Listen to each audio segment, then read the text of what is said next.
Welcome to the ChickenBytes podcast series, in which we unpack the issues currently facing the South African poultry industry. Today on the podcast, we discuss with Fred Hume, CEO of Hume International, why regionalisation and heat treatment issues have heavily impacted the prices of poultry this year. Good morning, Fred, and thank you for joining us on ChickenBytes. Please introduce yourself and tell us what it is that you do. Good morning, listeners. I am the Managing Director of Hume International, frozen food importers based in Port Elizabeth, South Africa.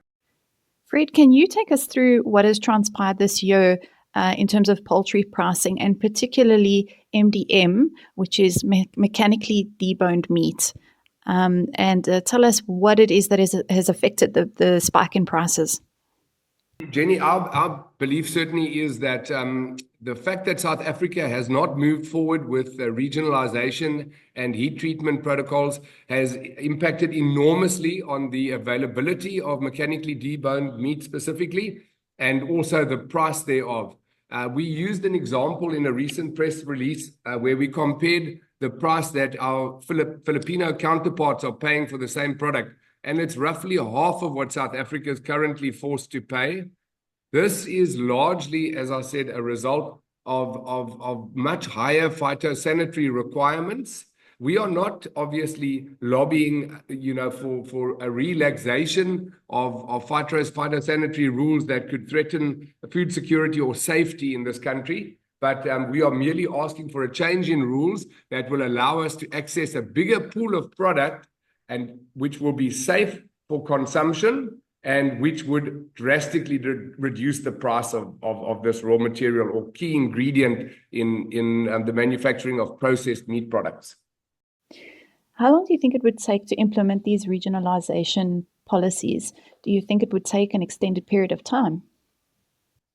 Jenny, it shouldn't take a great deal of time at all. This is all already in place. If you consider, let's deal with regionalisation first. South Africa has already afforded the United States of America a regionalisation option. So in essence, all we have to do is extend this courtesy to other trading partners. When it comes to heat treatment, very, very well-defined heat treatment protocols are already in place for pork. This covers the importation of pork from countries that are considered not to be free of PRRS. So again, it's really just copy and paste.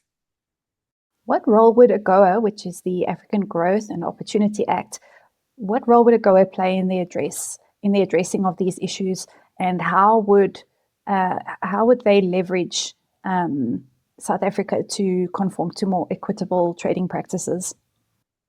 Well, if you look at the US, okay, I do understand that South Africa, of course, was in a bit of a corner there. AGOA is worth an enormous amount to South African exporters and the South African economy at large.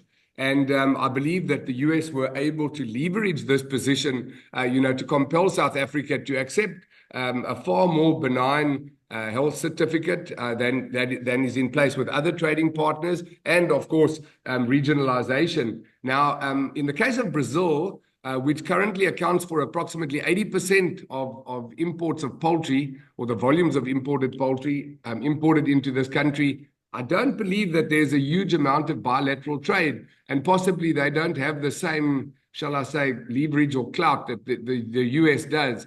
But for sure, they are an extremely important trading partner. 80% of our poultry supply is something that we should be fearful of losing. And I can't understand why South African producers, processors, importers are not lobbying harder for this. It would ultimately decimate our businesses and cause a further bout of food inflation in the event that Brazil contracts an outbreak of bird flu and the entire country is closed. What impact do you foresee in not making these policy changes for both importers and consumers?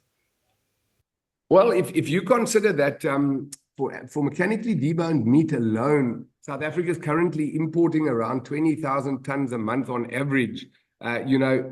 and that's only one ingredient in the manufacture of processed meat products such as polonies, Russians, Viennas, etc.